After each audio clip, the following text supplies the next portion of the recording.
In Area 51, a convoy of soldiers is transporting a highly classified package without knowing what it contains.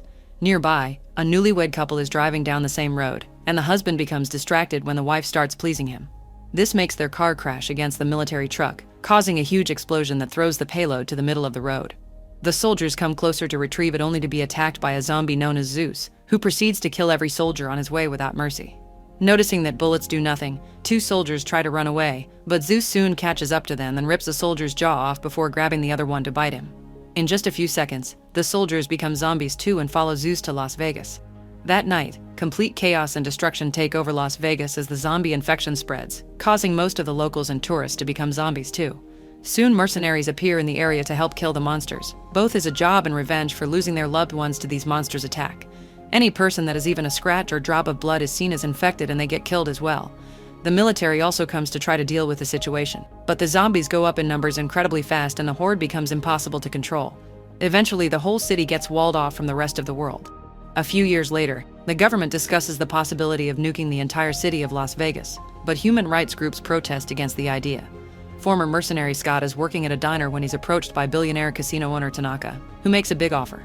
There are $200 million under his Vegas hotel, so he wants Scott to gather a team to retrieve the money before the government bombs the city.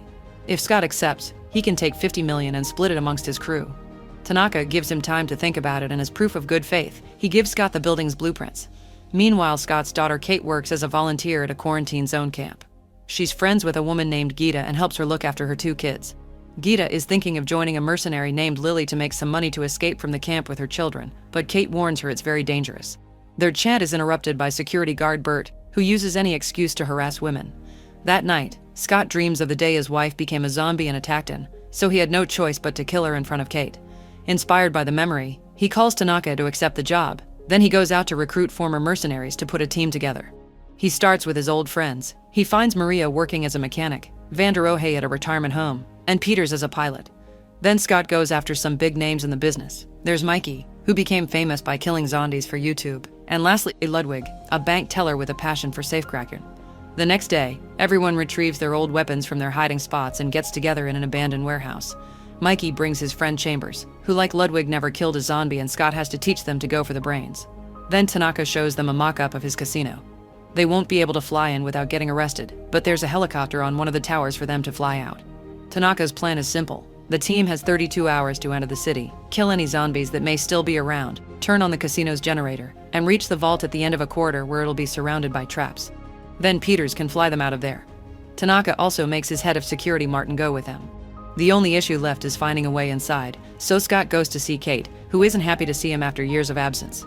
At first, she doesn't want to help, but she changes her mind when Scott promises to share the money with her. Meanwhile, Gita ignores Karen's warnings and asks Lily to take her on her next mission. In the morning, Vander Ohe teaches Ludwig how to shoot a gun so he can defend himself.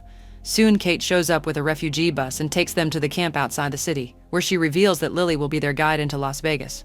On her way out, Kate finds Gita's kids alone and learns that Gita was lost during the mission, so she punches Lily for it. However, Lily reminds her that Gita knew the risks and that there's a chance she may still be alive. Desperate to find her friend, Kate decides to join the team, which Scott doesn't approve of. Before they leave, Lily claims they need one more person and chooses Bert to come with them. Then Lily guides them through a secret entrance in a container, and the team finally makes it to Las Vegas, which has become a small post-apocalyptic land of its own. They barely get to take a few steps before they hear some noises and run to hide while watching a zombie tiger wander around. Once it's gone, the team comes out and suddenly Lily shoots Bert in the leg before tying him up. Lily knew Bert took advantage of women in the camp and brought him to be used as an offering for the zombies in the area, who will leave them alone if they play by the rules. The team hides again and watches how zombie Queen Athena comes to sniff Bert before taking him away with the help of another zombie into the Olympus casino. Now the team can keep going, unaware that Zeus is watching from afar. Inside the Olympus, a huge zombie horde is eager to feed on Bert, but they step back when Zeus appears. After checking on Athena's belly, Zeus grabs Bert and bites his arm before throwing him at the horde. Then Zeus goes into another room where he's keeping Gita and two more women, throwing one of them against a wall. Back to the team, they go through a tunnel filled with rotting bodies. There also are a bunch of hibernating zombies, so Lily warns the others not to make loud noises or point their lights at their eyes. Scott leaves small lights on the ground to guide the way, and the group carefully moves around the zombies, making sure not to touch them. Chambers makes Martin walk ahead of her because she doesn't trust him, and he's so annoyed that he changes the position of a light on purpose. When Chambers follows that direction, she accidentally bumps into a zombie and wakes him up, so she quietly stabs his head to kill him. Unfortunately, this also wakes up 2 more zombies, so she quickly kills them too with the same knife. She lowers the last body slowly on the ground, not noticing an arm gets stuck on some trays. Chamber only takes 2 steps before the zombie's arm accidentally pushes the trays, making enough noise to wake everyone up. As Chamber opens fire and stabs any zombie that gets too close, the creatures in the other room also wake up and the rest of the team has to start shooting too. While everyone is busy, Martin locks the door to keep Chambers behind it with the zombies.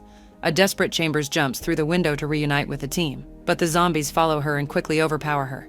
Mikey tries to shoot a few off, but there are too many of them and they begin eating her. With no other choice, Mikey shoots the gas tank she's carrying to end her pain and blow up all the zombies. The team manages to escape the tunnel safely and finally reach the casino, where they find a couple of zombies that they quickly kill. They're shocked to discover another set of blueprints on a table, meaning Tanaka made other teams come in and die for his money, but Martin denies knowing anything about it. The group splits up with Martin and Lily going to do it for their check, Peters and Maria going to find the helicopter, Vanderohe and Mikey escorting Ludwig to the vault, and Scott and Kate going to the generator. While working on bringing back the power, Scott and Kate finally reconcile after years of being apart. Once the generator is working, Ludwig's group takes the elevator to the underground floor, where more zombies are waiting. As the others open fire, Ludwig is attacked by a zombie and proudly makes his first kill. Once all their enemies are down, the trio discovers that the bodies of the previous team are still there and they failed to go through the traps protecting the vault. On the roof, Peters manages to activate the helicopter, only for it to suddenly break down and expel lots of black smoke.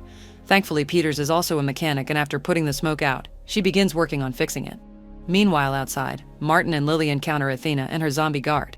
As soon as Athena tries coming after them, Martin shoots a rope to capture her and then opens fire on the other guy. The zombie runs fast and dodges all the bullets before attacking Martin directly to the point of overpowering him, so Lily has to save Martin by shooting the zombie. Then Martin sits on Athena and proceeds to slowly behead her, causing her to death cry to be heard by Zeus back in the casino. Furious, he leaves while dragging a woman with him. Lily doesn't understand why Martin is being so nasty, so he explains that Tanaka and the government will pay big bucks for the head of a zombie leader because they want to control their own brainless army to win wars. After Martin puts the head into a bag, the duo goes back inside with the others. Underground, Vanderohe and Mikey blow up the vault's gate, then bring over a zombie to use as bait for the traps. The creature immediately turns on them, so they have to shoot it and bring another one. This time, they microwave a hand and throw it in front of the vault so that the zombie will follow the smell of meat. As the zombie walks, all the traps activate and attack it, revealing hidden darts, firearms, and 2 walls that come out to crush the zombie into a pulp. Outside, Zeus rides by on a zombie horse and finds Athena's body. He checks her stomach and roars in fury before bringing her to the Olympus, where he pulls out an unborn zombie fetus. It turns out Athena had been pregnant all along. Zeus presents the fetus to the horde, urging them to get revenge. In the casino, the rest of the team watches TV and is shocked to learn that the nuke launch has been moved up, so now they only have until sunset to get the money and flee. Desperate, the group goes to the underground floor to tell Ludwig to hurry up, but he snaps and tells them to stay silent so he can work. The vault has a complicated system of 4 locks, so Ludwig has to hear every little movement going inside the door. While he works, Kate checks on the emergency exit and pretends to lock it, but actually she uses a zombie hand to leave it slightly open. After lots of concentration, Ludwig finally opens the vault and a team celebrates as they start putting away all the money in bags. While everyone's distracted, Kate sneaks out through the emergency exit and has to hide inside an old car because all the zombies, including the Tiger, are running toward the casino. Once the coast is clear, Kate rushes into the Olympus to look for Gita. Seconds later, the zombies take the elevator to the vault room and immediately kill Maria by twisting her neck. Scott begins fighting the zombies, using both guns and a knife to kill them as they come. Some of them move quickly and offer a fair fight, but Scott never gives up and keeps on attacking to avenge Maria until there are no zombies left. They can hear more zombies upstairs though, so the team leaves through the emergency exit. Ludwig and Vanderohe go back to the vault to grab the money, and at that moment more zombies arrive by breaking through the elevator ceiling, so the duo has to open fire. The normal zombies begin going down, but soon Zeus arrives wearing a helmet that protects him from the bullets. Vanderohe decides to fight Zeus hand to hand, however he is quickly overpowered and thrown around like a sack of potatoes. When Zeus is about to bite Vanderohe, Ludwig hits the zombie from behind and then pushes Vanderohe into the vault, closing it right before Zeus kills him. Meanwhile, Martin goes out first and closes the haystack behind him, leaving the team behind. He reveals Tanaka never wanted the money and that Athena's head has always been the main objective because it's worth 10 times the money from the vault. The zombies begin approaching them, so while Scott and Mikey shoot every creature in sight, Lily uses an electric saw on the wall to create an alternate exit. Outside, Martin opens his bag and discovers he doesn't have the head because Lily exchanged it for a money-counting machine. Suddenly he's found by the Tiger, who throws him around for a while before eating his head. Back to the team, Lily finishes the hole and they get to leave the vault room, making it to the game area that is currently filled with zombies. Scott, Mikey, and Lily go inside and begin shooting like crazy, killing zombies all over the room while trying to move toward the other elevator. When Scott runs out of bullets, he uses some tables to defend himself while he reloads. Some zombies manage to come closer, but Scott is strong enough to fight them off before keeping on shooting. As Scott runs on the tables to gain speed, a pair of zombies jumps on Mikey and brings him down to bite him. Mikey shoots them both but also accepts he has no future, so he gives Scott and Lily time to reach the elevator before activating a grenade to bring all the zombies down with him. When Zeus comes to this floor too, he grieves for the loss of his people. Soon Scott and Lily make it to the roof, but Peters is still having trouble making the chopper work. Suddenly Zeus shows up as well, and while Scott opens fire, Lily takes out Athena's still living head and threatens to shoot it. This keeps Zeus back, so Lily tells Scott to leave with Peters. Once Scott is aboard, the chopper finally takes off and Lily watches it, so Zeus uses her distraction to throw a metal rod and impale her on the wall. As revenge, Lily throws Athena's head to the ground, where it becomes pulp on impact. In the meantime, Kate searches the Olympus building, unaware that Zombie Bert has hurt her. Eventually she finds Gita and another refugee, and the three of them try to leave together. At the same time, Peters drops Scott on the roof of the Olympus and he begins looking for his daughter. Suddenly the women are found by Bert, who quickly kills the refugee to feed on her. Kate begins shooting him, and the noise tells Scott their position. After some struggle, Kate manages to shoot Bert in the head, only to discover that Zeus and his horde are back. The zombies begin chasing the women, who find themselves cornered in a corridor. Bullet by bullet, Kate manages to shoot them all down except for Zeus, whose helmet still protects him. When Kate tries to shoot his body, she discovers she's out of bullets.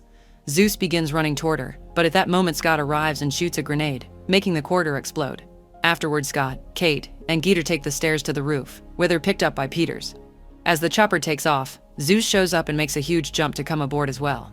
Peters makes the helicopter suddenly turn to try to throw Zeus out, but he holds onto the edge and attacks again. At the same time, Scott opens fire. A fight ensues, and in the struggle, a bullet accidentally hits Peters.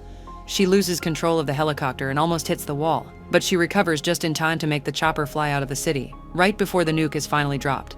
In just a second, the legendary city of Las Vegas explodes into oblivion.